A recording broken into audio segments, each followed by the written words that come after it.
Hello friends, Anika classes में आप सभी का स्वागत है। फ्रेंड्स, आज हम जो पिछले साल दिसंबर में 2022 में लेवल 3 का यानी कि जो पीजीटी का हिंदी का एग्ज़ाम हुआ था, आज हम एक बार उसको रिवाइज करेंगे। उसको देखेंगे कि पीजीटी में है किस तरह से क्वेश्चन पूछे गए हैं। फर्स्ट क्वेश्चन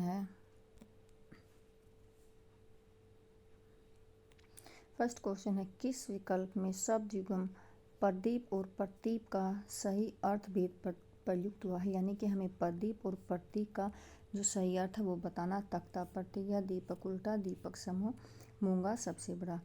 प्रदीप जो होता है वो किसका प्रतीक होता है? वो दीपक का होता है। और प्रतीप का मतलब क्या होता है? प्रतीप मतलब कि उल्टा। तो हमारा ऑप्शन भी हो जाएगा दीपक और उल्टा। आज के ज़माने में कोई हरिश्चंद्र नहीं है। उक्त वाक्य में प्रयुक्त हरिश्चंद्र शब्द में कौन सी संज्ञा है? देखो यहाँ पर पूछ लिया गया हरिश्चंद्र शब्द में, तो सभी को पता है ये व्यक्तिवाचक न होकर क्या होगी? जातिवाचक संज्ञा होगी। निम्न में से किस विकल्प में तत्सम शब्द का प्रयोग नहीं हुआ है? तत्सम शब्द का प्रयोग नहीं हुआ। चक्कर, कार्य, उज्ज्वल, करपास, चित्रक, अवगुठन, मिमियाने या खिचड़ी। तत्सम क्या होते हैं? जो संस्कृत के शब्द होते हैं, जो के तो वहाँ क्या किए जाते हैं, हिंदी में लिए जाते हैं, वो क्या होते हैं? हमारे तत्सम शब्द होते हैं। तो जो तत्सम नहीं है, मिमियाना और खिड़की, ये तत्सम नहीं है, बाकी ये सारे संस्कृत के शब्द हैं। निम्न में से किस वाक्य में अकर्मक क्रिया का प्रयोग हुआ है? गीता विद्यालय जाती है, सोहन भोजन कर रहा, लड़के मैदान में दौड़ रहे हैं, अंजलि ने अध्यापक को कविता सुनाई। तो जो हमारी अकर्मक क्रिया है वो कौन सी है? लड़के मैदान में दौड़ रहे हैं। वर्तनी की दृष्टि से अशुद्ध शब्द का चयन कीजिए। गणांद्री, ग्रास्त्र, दौर्बल्य, रचनावली। तो जो अशुद्ध शब्द है, देखो रचनावली, ली में कौन सी मात्रा आएगी? बड़ी ई की आएगी, इसमें क्या छोटी है? तो ऑप्शन 4 हो जाएगा। निम्न में से किस विकल्प में संधि कार्य सही नहीं हुआ है? रमा जमा इस रमेश, उत्तर जमा आयन उत्तरायण, ध्वनि जमा अर्थ ध्वनियार्थ, पितर जमा आ गया पितराज्ञा। सही संधि विच्छेद जो है रमा जमा इस रमेश है। उत्तरायण में न की जगह ये आएगा, ध्वनियार्थ में या नहीं आएगा, ध्वनियार्थ होगा। पितराज्ञा में पितरा आज्ञा होगा, पितर आज्ञा नहीं होगा। समास विग्रह की दृष्टि से असंगत विकल्प का चयन कीजिए। ध्यानातीत, ध्यान को आतीत, असंगत बताना है। ग्रहात, ग्रह को आगत, जेब कतरा, जेब को कतरने वाला। जितेंद्रिय, जीत को प्राप्त करने वाला, ये गलत है, जीत को प्राप्त करने वाला नहीं होता। जीत ली है जिसने इंद्रिया, जीत ली है जिसने इंद्रिया, ये विग्रह होगा। सर्वनाम विकारी पद है, इसमें विकारक माने जाते हैं। यानी कि सर्वनाम क्या हमारा विकारी पद है। विकारी जो विकारक है वो कौन कौन से होते हैं? वचन तथा कारक, वचन तथा लिंग, लिंग काल पुरुष, वाच्य कारक पुरुष। जो विकारक होते हैं कौन से होते हैं? वचन और कारक होते हैं।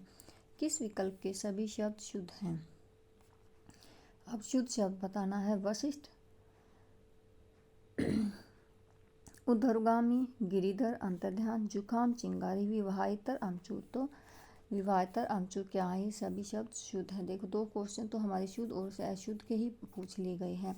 पीजीटी में जो हिंदी पूछी जाएगी, जो हमारा साहित्य वाला पार्ट है, उसमें जो हिंदी पूछी जाएगी वो कम से कम हिंदी ग्रामर वो 20 नंबर की पूछी जाएगी। निम्न में किस वाक्य में विशेषण संबंधी अशुद्धि है? अब हमें विशेषण संबंधी अशुद्धि बताना है। किसी दूसरे लड़के को बुलाओ, सब लोग अपना अपना काम करो, अंगूर बहुत खट्टे हैं, यह चित्र सबसे सर्वोत्तम सुंदर है। अब देखो विशेषण सुन, किसी लड़के को बुलाओ, ये भी सही है। सब लोग अपना अपना काम करो, सही है। अंगूर बहुत खट्टे हैं, ये भी सही। यह चित्र सबसे सर्वोत्तम सुंदर है। अब सबसे भी हो गया, सर्वोत्तम भी हो गया, तो ये क्या है? ऑप्शन 4 हो जाएगा। संधि की दृष्टि से असंगत युग्म पहचानिए। विद्युदय दीर्घ संधि, नमस्ते विसर्ग संधि, अंत्याक्षरी यण संधि, प्रतिष्ठ व्यंजन संधि। तो जो हमारा ऑप्शन 3 हो जाएगा। अंत्याक्षरी जो है वो कौन सी संधि होती है? यण संधि नहीं होती है, दीर्घ संधि होती है। कैसे होती है? अंत्य प्लस अक्षरी। अब इसमें भी ए है और इसमें भी ए है, जहाँ पर दोनों साइड में सेम स्वर होते हैं वहाँ पर क्या होती है? दीर्घ संधि होती है। प्रत्यय की दृष्टि से कौन सा विकल्प सुमेलित नहीं है। अब प्रत्यय बताना है। कुशा प्लस ल कुशल, नहीं है बताना है। पानी जमा इला पनीला, नानी जमा आल ननिहाल, दांत जमा एल डेंटेल। तो जो हमारा ऑप्शन हो जाएगा वो ऑप्शन 4 हो जाएगा। निम्न में से कौन सा सामासिक युग्म सुमेलित है। ऋषिकेश बहुविधि समास, सहस्त्रशताब्दी क्रमधार्य, भाषाधिकार तत्पुरुष समास, अनुगुण अविर्भाव समास। देखो सभी को पता है जहाँ पर स्टार्टिंग में जो हमारी गिनतियाँ होती हैं, काउंटिंग होती हैं, उसमें कौन सा होता है, द्विगु समास होता है। और इसमें क्या है, सहस्त्री शताब्दी, तो यानी कि 100वीं शताब्दी, तो ये कर्मधारय ना होगा, द्विगु समास होगा। निम्न में से किस वाक्य में वचन संबंधी अशुद्धि है। इस महाविद्यालय में 30,000 छात्र हैं। रचनात्मक व्यक्ति को अनेकों भाषाओं का ज्ञान होना चाहिए। अनेकों यहाँ पर गलत है, क्योंकि अनेक जो होता है वो अपने आप में एक बहुवचन होता है, अनेकों नहीं होता है। तो यहाँ पर ये हमारा ऑप्शन 2 हो जाएगा।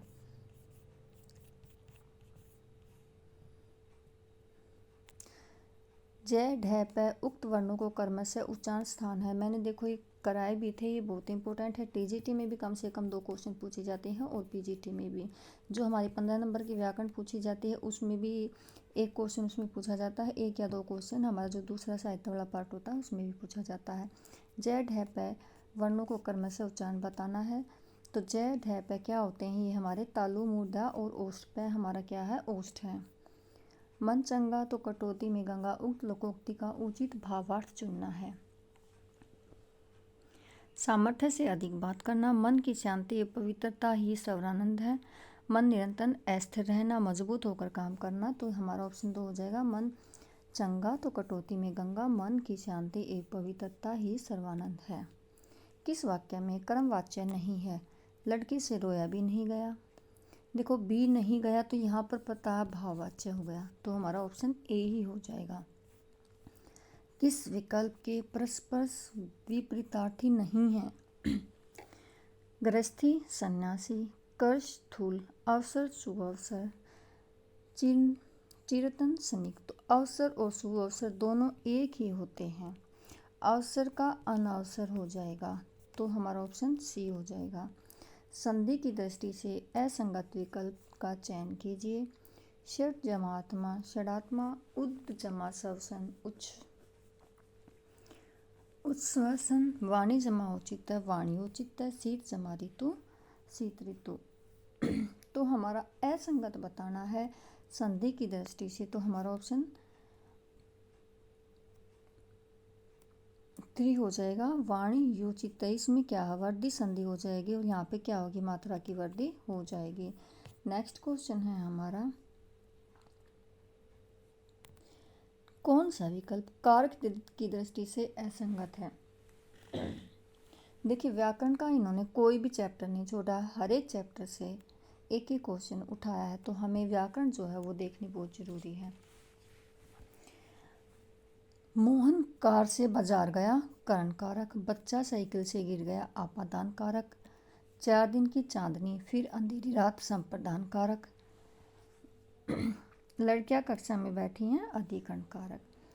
तो मोहन बाजार, कार से सही है करण, साइकिल से गिर गया पदान सही है, 4 दिन की चांदनी ये हमारा संप्रदान नहीं होगा। कौन सा शब्द ईय प्रत्यय से निर्मित नहीं है। जब हमें यहाँ पर उपसर्ग या प्रत्यय से निर्मित शब्द है या नहीं है क्वेश्चन पूछा जाएगा, तो हमारे जो ऑप्शन होते हैं हमें क्या करना होता है, हमें इनकी संधि विच्छेद करके देखना होता है कि ये सही है या नहीं है। हमें सही तभी पता चलेगा जब हम उसकी संधि करेंगे। नारकीय, शोचनीय, पाणिनीय, जातीय। तो ईय प्रति से जो नहीं है वो क्या है, शोचनीय है। विदेशी भाषा के उपसर्गों से निर्मित शब्द पहचानिए, यानी कि वे शब्द बताओ जो विदेशी भाषा के उपसर्गों से बने हुए हैं। एक तो संस्कृत के उपसर्ग होते हैं, एक हिंदी के उपसर्ग होते हैं और एक विदेशी उपसर्ग होते हैं। तो अब हमें विदेशी बताने हैं। काफत अधजल, ओतार दुबला, कुलक्षणी चिरायु बदबू खुशबू। तो हमारी जो बदबू और खुशबू है वो क्या है, विदेशी उपसर्ग है। किस विकल्प के सभी शब्द परस्पर पर्यायवाची नहीं हैं? खग विगह नभचर, पर्वत शैल अद्रि, धनुष कोदंड उरंग, पत्थर पाषाण आसम। तो नहीं है जो है वो धनुष कोदंड उरंग नहीं है। किस विकल्प में पुल्लिंग शब्द का प्रयोग हुआ है? एकांकी, योगिनी, दर्जिन, भीलनी। तो पुल्लिंग शब्द जो है वो क्या है, एकांकी है। योगिनी योगी से बना है, दर्जिन दर्जी से बना है, भीलनी भील से बना है। तो जो हमारा पुल्लिंग शब्द है वो क्या है, एकांकी है। काल के संदर्भ में कौन सा वाक्य हेतु हेतु मद भूतकाल का उदाहरण है? घोड़े के 4 पैर और 2 कान होते हैं। इस साल बारिश अच्छी होने की संभावना है। तुम आते तो मेरा काम बन जाता। आज भी सभी लड़के थक गए थे। तो हेतु हेतु मद भूतकाल जो है, तो देखो तुम आते तो मेरा काम बन जाता, ये क्या है, हेतु हेतु मद भूतकाल का उदाहरण है। देखो इसमें पीछे भी है, होते हैं वर्तमान है, संभावना है वर्तमान है, बन जाता यानी कि भूतकाल है, थक गए थे ये पूर्ण भूतकाल है। आलसी होने के कारण उसने अवसर खो दिया। उक्त सरल वाक्य को संयुक्त वाक्य में रूपांतरित कीजिए। सरल वाक्य है ये, आलसी होने के कारण उसने अवसर खो दिया। अब इसको संयुक्त वाक्य में बदलना है। आलसी बनकर अवसर खो दिया, बनकर वाक्य में संयुक्त विसर्ग में ये नहीं आता। उसने आलसी बनने पर अवसर खो दिए भी नहीं है। जैसे ही वह आलसी हुआ अवसर खो गया, ये क्या है, जैसे ही, ये हो गया मिश्र वाक्य। वह आलसी था इसलिए उसने अवसर खो दिया, ये संयुक्त है। संयुक्त में क्योंकि, इसलिए, इस टाइप के जो बीच में वर्ड जोड़े जाते हैं वे संयुक्त में होते हैं। तो हमारा ऑप्शन 4 हो जाएगा। वाक्यांश के लिए शब्द के संदर्भ में कौन सा विकल्प असंगत है? जिसकी पूर्ति आसानी से हो जाए सुपूर्य, जो कठिनता से भेदा न जा सके दुस्तर, मानसिक भाव छिपाना अवहित था, अच्छाई और बुराई की पहचान का गुण विवेक। तो हमारा ऑप्शन 2 हो जाएगा। जो कठिनता से भेदा जा सके वो दुस्तर नहीं होता, दुर्जय होता है, दुर्जय। नेक्स्ट क्वेश्चन है हमारा, किस विकल्प में उपसर्ग एवं प्रत्यय दोनों का प्रयोग हुआ है? यानी कि हमें बताना कि किस में दोनों का प्रयोग हुआ है, उपसर्ग में या प्रत्यय में। उपसर्ग और प्रत्यय पारिवारिक, रासायनिक, काल्पनिक, पाश्विक। मैंने अभी बताया था उपसर्ग और प्रत्यय में हमें क्या है, संधि करके देखना, उसी से हमें पता चलेगा कि उपसर्ग और प्रत्यय कौन से हैं। तो हमारा पारिवारिक जो है वो, इसमें उपसर्ग और प्रत्यय दोनों हैं। 1.5 चावल की खिचड़ी पकाना, उक्त मुहावरे का अर्थ कौन सा है? बहुमत से अलग होना। किस वाक्यांश में समुच्चय बोधक अव्यय का प्रयोग हुआ है? मैं भली भांति जानता हूँ। संबंध बोधक का आज विराट की जगह रोहित खेलेगा। यदि तुम सत्य बोलोगे तो इनाम पाओगे। बाप रे, अंधेरे में कोई खड़ा है। तो संबंध है, आज विराट की जगह रोहित खेलेगा, ये क्या है, संबंध सूचक अव्यय का उदाहरण है। पृथ्वीराज रासो के विषय में कौन सा तथ्य सही नहीं है? आचार्य शुक्ल के अनुसार यह हिंदी का प्रथम महाकाव्य है, ये बिल्कुल सही है। नागरी प्रचारणी सभा काशी में प्रकाशित वर्ष संस्करण में 69 समय, बिल्कुल सही। 69 में समय या सर्ग है और 68 प्रकार के जो है छंदों का इसमें क्या किया गया, प्रयोग किया गया। श्रृंगार और वीर रस प्रमुख है। यह डिंगल मिश्रित भाषा में है नहीं। जो पृथ्वीराज रासो वो डिंगल में नहीं है, वो हमारा पिंगल मिश्रित भाषा में लिखा गया है। तो ऑप्शन 4 हो जाएगा। सिल्वर वेडिंग कहानी की मूल संवेदना है आधुनिक जीवन शैली का अंधानुकरण, आध्यात्मिक नैतिकता का ह्रास, पीढ़ी अंतराल से उत्पन्न सामंजस्यहीनता, भौतिकवादी दृष्टिकोण। तो हमारा ऑप्शन 3 हो जाएगा। असंगत कथन चुनिए। लघु मानव की धारणा नई कविता की प्रवृत्ति विशेषता है। प्रयोगवाद कविता ह्रासोन्मुख मध्यम वर्गीय समाज का चित्रण है, ये भी सही, ये भी सही है। परपदवाद छायावाद का पर्याय है नहीं। परपदवाद छायावाद का नहीं है। परपदवाद है जो वो प्रयोगवादी परंपरा का है। किसका है? प्रयोगवादी परंपरा का। परपदवाद को किस नाम से जाना जाता है? नकेनवाद नाम से, नकेनवाद। तो हमारा ऑप्शन 3 हो जाएगा। लाला श्रीनिवास दास का रणधीर प्रेम मोहिनी हिंदी का पहला दुखांत नाटक माना जाता है, ये भी सही है। कौन सा विकल्प सुमेलित नहीं है? छंदों का बंधन नई कविता की मुख्य विशेषता है। कई दिनों तक चुल्ला रोया चक्की रही उदास नागार्जुन की काव्य की पंक्तियाँ हिंदी गजल विधा के प्रवर्तक दुष्यंत कुमार माने जाते हैं। जी हाँ हजूर मैं गीत बेचता हूँ भवानी प्रसाद मिश्र की रचनाएं हैं। हमारा ऑप्शन ये छंदों का बंधन नई कविता की मुख्य विशेषता नहीं, इसमें नई कविता की मुख्य विशेषता में छंदों का बंधन नहीं है। दुखी जीवन की कथा रही क्या कहूँ जो आज न कही, किसकी काव्य पंक्तियाँ हैं? निराला की राम की शक्ति पूजा से स्रोत, ये सभी को पता है। निराला की स्रोत समृति कविता से ली गई हैं। घर की याद कविता में कवि का संदेशवाहक है। कवि का जो संदेशवाहक है वो कौन सा है? सावन है। मैंने कल भी बताया था जब मैंने बसंत भाग 1, 2 और 3 के जो पाठ हैं उनकी विधा और उनके जो राइटर हैं वे बताए थे। इसमें क्या है? सावन है। कवि जब जेल में होता है और जब जेल में बारिश का मौसम होता है, बारिश हो रही है, तो क्या है उसको अपने घर की याद आती है और उसी पर उन्होंने ये क्या है कविता लिखी थी, घर की याद। निम्न में से एक विकल्प सुमेलित नहीं है। चिरजीवो जोरी जुरू क्यों न सन्हे गंभीर, को घटी ए वर्ष भानुजा वे हलदर के वीर, अभंग सलेस खुले पलक फैली सुवर्ण छवि जगी सुरभि डोले मधुबाल, लक्षणा सब शक्ति नील सरो श्याम तरुण अरुण बारिज नयन, करु सो ऊर्धाम सदा क्षीर सागर शयन माधुर्य गुण, चिक रही दिग्गज डोल मही अहि लोल सागर खरबरे मन हरक सम गणधर सुर मुनि नाग किन्नर दुख टर ओजगुण। तो जो हमारा ऑप्शन है इसमें क्या हो जाएगा? ऑप्शन ए हो जाएगा। इसमें अभंग श्लेष नहीं होगा, इसमें क्या होगा? सबंग श्लेष का वर्णन है। अभंग की जगह इसमें सबंग श्लेष का वर्णन है। निम्न में से कौन सा विकल्प की रचना रचनाकार की दृष्टि से असंगत है? मृगावती कुतुबन सही है। पद्मावत मलिक मोहम्मद जैसी सही है। मधुमालती मंजिल सही है। आखिरी कलाम मुल्ला दाऊद की नहीं है, ये भी मलिक मोहम्मद जैसी की रचना। ऑप्शन 4 हो जाएगा। यह हिंदुस्तान पाकिस्तान की एकता का मेवा है। नमक कहानी, देखो एक नमक है और क्या विधा है? कहानी के आधार पर बताइए कि मेवा किसे कहा गया है। तो जो मेवा कहा गया वो किसको कहा गया? केनू को। आदिकाल के संदर्भ में असंगत कथन बताना है।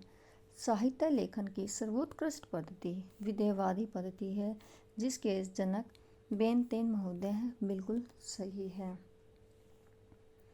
हिंदी के विधेयवादी साहित्य इतिहास के आदि प्रवर्तक शुक्ल जी ने प्रयुक्त गिरियसन है। यह कथन रामचंद्र शुक्ल का है। नहीं, ये रामचंद्र शुक्ल का नहीं है, ये नलिन विलोचन शर्मा का है। नलिन विलोचन शर्मा का है। तो हमारा ऑप्शन 2 हो जाएगा। भक्तिकाल से संबंधित असत्य कथन चुनना है। खेती न किसान को भिखारी को न भीख, भली बनिक जो बनिज न चाकर को चाकर। युक्त पंक्तियाँ किसकी हैं? तुलसीदास की सही है। प्रेम और श्रृंगार का ऐसा वर्णन जो बिना लज्जा और संकोच के सबके सामने पढ़ा जा सकता है। आचार्य शुक्ल ने सूरदास के काव्य के संदर्भ में कहा है। नहीं, सूरदास के काव्य के संदर्भ में नहीं कहा है इन्होंने, ये तुलसीदास के काव्य के संदर्भ में कहा है। हमारा ऑप्शन हो जाएगा ऑप्शन डी। 1455 साल गए चंद्रवर एक ठाठ गई है किसके हैं? कबीर के जीवन से संबंधित है। ज्ञानाश्रय निर्गुण काव्य का दार्शनिक आधार अद्वैत है, ये भी बिल्कुल सही है।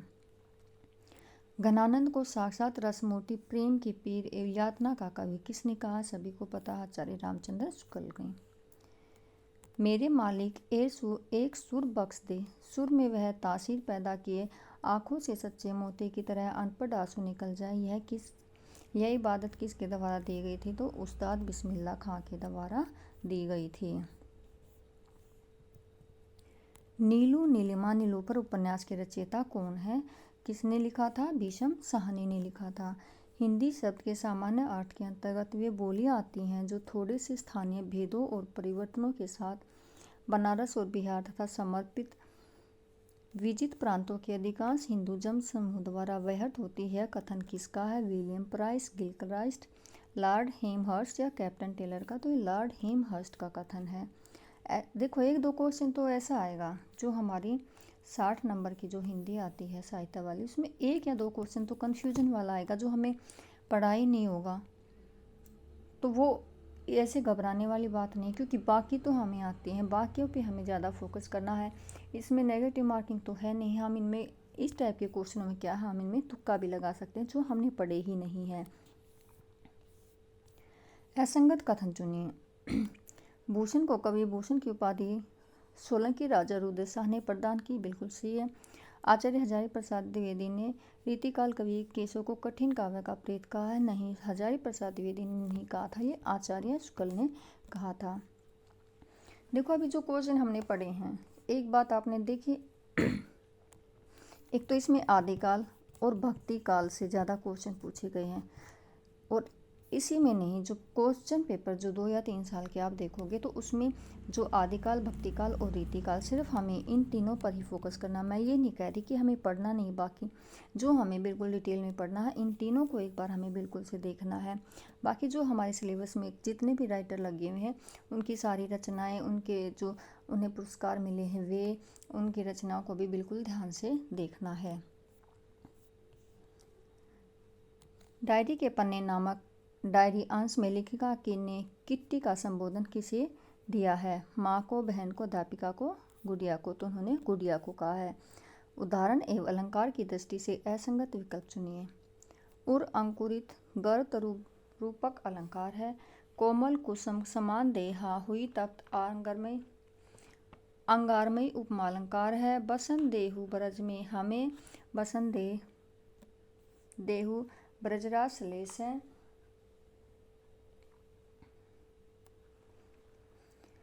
मुनि तापस जिन ते दुख लही ते नरेश बिनु पावक दे दही अलंकार है। अब देखो, बसंत देहु ब्रज में हमें बसंत देहु ब्रजराज, बसंत और बसंत 2 बार है। जहाँ पर हमने पढ़ा या अलंकार पढ़े, जहाँ पर एक जैसा वर्ड 2 बार आता है, उसमें श्लेष नहीं होता, उसमें कौन सा अलंकार होता है? यमक होता है। एक होते हैं लेकिन इनकी जो है मीनिंग इनके अलग अलग होते हैं, तो ये ऑप्शन 3 हो जाएगा। इसमें यमक श्लेष की जगह कौन सा अलंकार आएगा? यमक अलंकार आएगा। नाटक एवं नाटककार की दृष्टि से असंगत विकल्प चुनिए। अंधेर नगरी चंद्रावली भारतेंदु की हैं। ध्रुव स्वामिनी अजातशत्रु जयशंकर प्रसाद की हैं। डॉक्टर और युगे युगे क्रांति विष्णु प्रभाकर के हैं। शारदिया राजश्री जगदीश चंद्र के नहीं है, ये जयशंकर प्रसाद के हैं।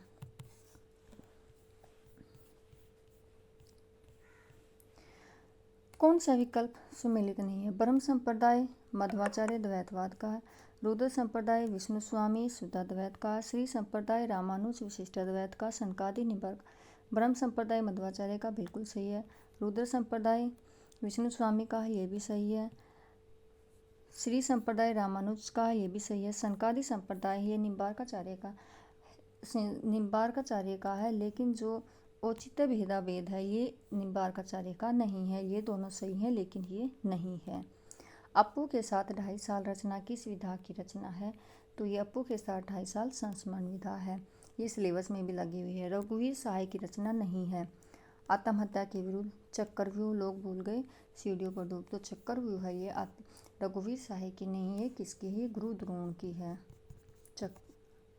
चक्रव्यूह। नारी का आकर्षण पुरुष को पुरुष बनाता है, तो उसका आकर्षण उसे गौतम बुद्ध बना देता है, लहरों के राजहंस से है। हजारी प्रसाद द्विवेदी ने कुटज को गाड़े का साथी क्यों कहा है? कुटज विपत्ति काल में काम आता है। कुटज के पुष्प निधनों के लिए कमल का समान। कुटज रोगनाशक है। कुटज एक बहुपयोगी पेड़, तो कुटज क्या है? वो विपत्ति के काल में काम आता है। पत्रिका एवं संपादन की दृष्टि से असंगत विकल्प है। सरस्वती महावीर प्रसाद द्विवेदी सही। सुदर्शन देवकीनंदन खत्री सही। समालोचक ईश्वरी प्रसाद नहीं है, गोपाल राम गहरी है। गोपाल राम गहरी की पत्रिका। इंदु अंबिका प्रसाद, ये भी सही, तो ऑप्शन 3 हो जाएगा। नंगा तलाई गांव की रचना है, किसकी है ये रचना? विश्वनाथ त्रिपाठी की क्या ये आत्मकथा है। आदिकालीन रासों की प्रवृत्तियाँ साहित्य की प्रमुख प्रवृत्तियों से संबंधित कथन सही नहीं है। श्रृंगार वीर रस एक साथ चित्रण रासो साहित्य की महत्वपूर्ण विशेषता है, सही है। इस साहित्य में राष्ट्रीय प्रेम का सुंदर चित्रण नहीं। आदिकाल में राष्ट्रीय प्रेम का चित्रण नहीं हुआ था, तो हमारा ऑप्शन हो जाएगा ऑप्शन 2।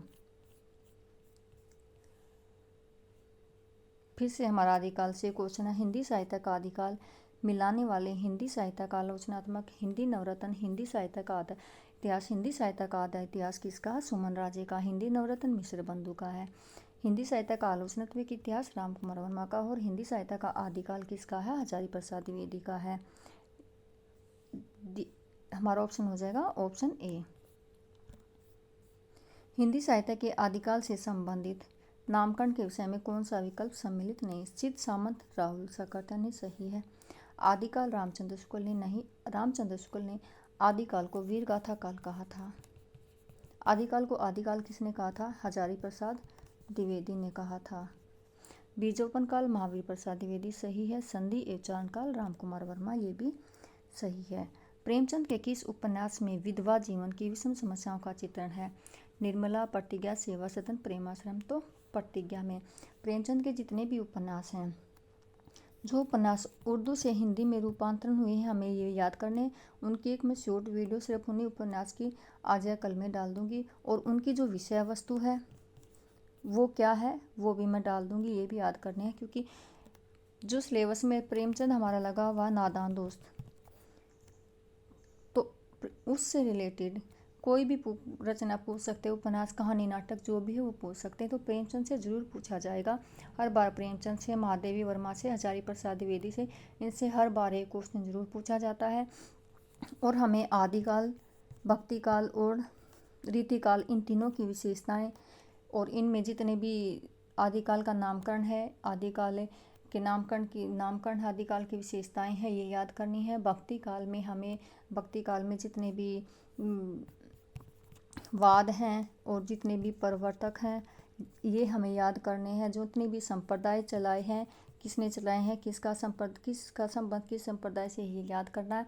और हमें रीतिकाल की विशेषताएं याद करनी है। हमारे कम से कम 5 या 10 क्वेश्चन, इन्हीं में से 10 क्वेश्चन तो बिल्कुल आराम से इन तीनों में से बन जाएंगे। 20 नंबर की हमारी व्याकरण है, जिस पे हमें बहुत ज़्यादा फोकस करना है।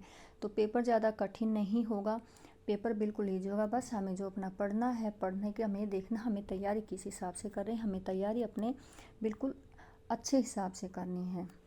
तो अपनी तैयारी करते रहिए। Thank you.